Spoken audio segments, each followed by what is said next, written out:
Chegamos ao final da epístola do apóstolo Paulo aos Filipenses. No capítulo 4, versículo 10 em diante, o apóstolo Paulo introduz um novo assunto que eu creio ter tudo a ver com o que significa viver a vida de Cristo. E é o assunto da generosidade. Os filipenses, apesar de não serem uma das igrejas mais ricas na época do Novo Testamento, eles eram, porém, talvez uma das igrejas mais generosas. E a generosidade dos filipenses produziu um impacto poderoso, não só na vida e no ministério do apóstolo Paulo, mas no avanço do reino de Deus. Versículo 10 em diante do capítulo 4 diz assim: Alegrei-me sobremaneira no Senhor, porque agora, uma vez mais, renovaste a meu favor o vosso cuidado, o qual também já tinhais antes, mas vos faltava oportunidade. Digo isso não por causa da pobreza, porque aprendi a viver contente em toda e qualquer situação. Tanto sei estar humilhado, como também ser honrado. De tudo e em todas as circunstâncias já tenho experiência, tanto de fartura como de fome, assim de abundância como de escassez.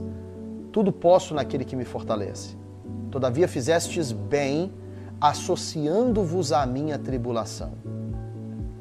E esse texto, no versículo 14, ele é poderoso, porque ele cita a associação dos filipenses no ministério de Paulo, ao ministério de Paulo, aos frutos do ministério de Paulo, a partir da generosidade deles com Paulo.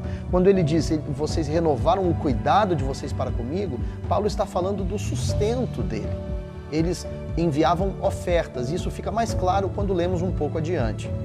Versículo 14. Todavia fizeste bem associando-vos à minha tribulação. E sabeis também vós, ó Filipenses, que no início do Evangelho, quando parti da Macedônia, nenhuma igreja se associou comigo no tocante a dar e receber, senão unicamente vós outros.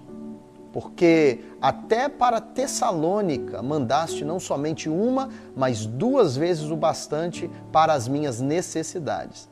Não que eu procure o donativo, mas o que realmente interessa, esse é o poderoso do apóstolo Paulo, é o fruto que aumente o vosso crédito. Recebi tudo e tenho abundância, estou suprido, desde que Epafrodito me passou às mãos o que me veio de vossa parte, como aroma suave, como sacrifício aceitável e aprazível a Deus.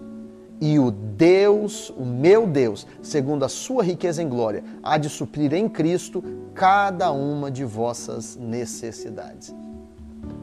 Eu sei que o texto que lemos hoje foi um texto um pouco mais longo, mas é importante para entendermos o contexto do porquê o apóstolo Paulo estava agradecendo aos filipenses pela generosidade deles. A generosidade deve fazer parte integral do nosso viver como discípulos de Cristo. Porque, afinal de contas, fomos chamados para transbordar. E o transbordar, quando você tem um recipiente, você derrama algum líquido sobre ele, derrama água nele, até o ponto dele ser cheio, até o ponto em que ele for cheio, o recipiente está retendo tudo aquilo. Agora, no momento que você adiciona mais água e ele transborda, o que está transbordando já não tem a ver mais com o recipiente em si, mas tem a ver com o que está em volta. Deus nos chamou para viver uma vida de transbordar. Jesus mesmo disse, dai e ser-vos-á dado, boa medida, recalcada, sacudida e transbordante. Transbordante. Por que Deus quer que nós venhamos a transbordar, se o que transborda já não tem a ver mais com o recipiente?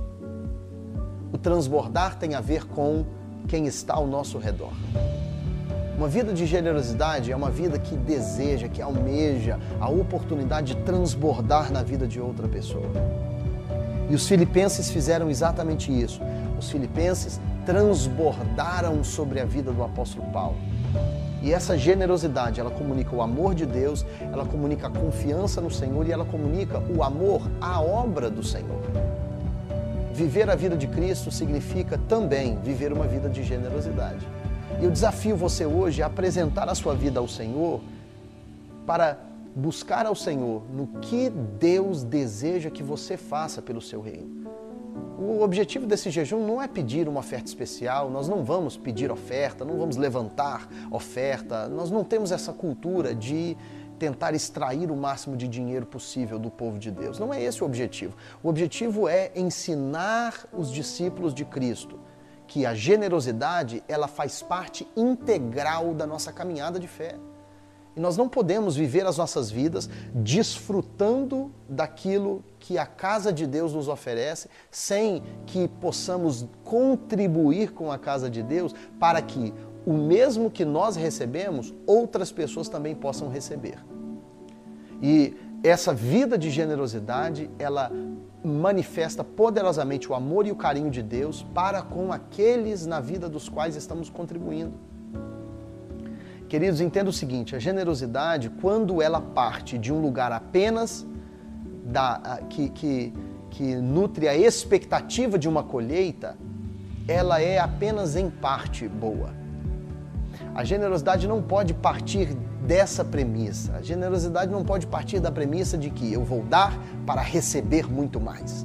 A generosidade precisa partir de um fundamento de amor, de paixão pela causa para a qual estamos contribuindo. Ou seja, eu contribuo não é porque Deus então vai ter um compromisso de me devolver.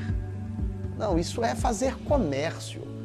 Eu contribuo, sim, porque Deus é fiel para retribuir. Agora, eu contribuo muito mais porque eu amo o Senhor e eu amo a causa do Evangelho. E quando temos esse nível de paixão, de dedicação, de devoção, de zelo pela causa do Senhor, é impossível não viver uma vida de generosidade. Então eu desafio você, se caso você não tenha experiências de generosidade, permita que o Espírito Santo de Deus desafie isso em você, se permita ser desafiado. Viva um exemplo de generosidade. Como diz a palavra do Senhor em Malaquias, no capítulo 3, viva em generosidade e prove o Senhor para ver se Ele não vai abrir as janelas dos céus e derramar sobre vós bênção, que dela advenha maior abastança. Isso não tem a ver apenas com a necessidade de receber coisas materiais, porque às vezes a nossa generosidade financeira, ela nos retribui com uma abundância espiritual. Porque Deus tem muitas formas de retribuir a generosidade do seu povo. E lembre-se, a nossa generosidade, ela é também uma forma alternativa de Deus manifestar o seu amor direcionado a alguém. Então, se você deseja que o amor de Cristo seja demonstrado através da sua vida, viva em generosidade. Viva em generosidade para com a sua comunidade de fé, para com os seus irmãos, para com a sua família. Viva em generosidade, entendendo que até as nossas posses pertencem ao Senhor. Que essa palavra seja bênção na sua vida, que você seja encorajado e que você seja desafiado a viver uma vida sacrificial, de generosidade na presença do Senhor. Porque isso sim é a vida de Cristo. Deus te abençoe, em nome de Jesus.